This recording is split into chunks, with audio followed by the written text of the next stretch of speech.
1 to 1 चर्चा हो रही है। उनकी पूरी कमेटी है, एक कैंडिडेट से बात कर रहे हैं और ये पूछ रहे हैं कि आप चुनाव कैसे आ रहे। तो मैं अपनी सीट का बता सकता हूं, भिंड दतिया लोकसभा सीट जहां से मैं प्रत्याशी था। मुझे भारतीय जनता पार्टी का जो प्रशासन है वो आज की तारीख में पूरा कार्यकर्ता बन गया है, सदस्य लेना बाकी है।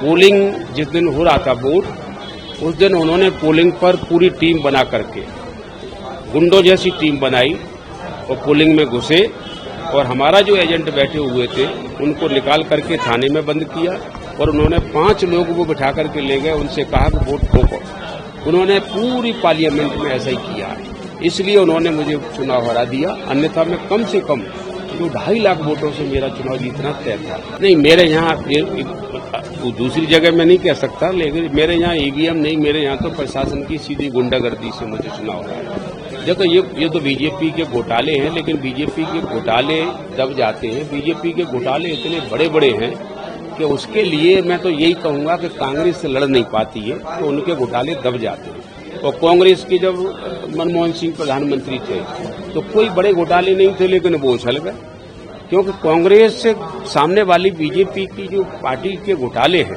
उसके लिए कभी कुछ नहीं कर पाती। यहाँ तो पेपर लीक हो रहे हैं, पीएससी तक के पेपर लीक हो रहे हैं। यहाँ तो सारा कुछ उन्होंने सारी संस्थाएं नष्ट कर दी हैं। यहाँ पर जो अपने मन का चाहते हैं वो कर रहे हैं, लेकिन कांग्रेस पार्टी उसमें वो विरोध कर नहीं पाती। नहीं, पोलिंग बूथ का जो मामला है, मेरे यहाँ पोलिंग बूथ पर मेरे सारे लोग तैनात थे। मुझे जो चुनाव हराया है वो बीजेपी के प्रशासन ने हराया।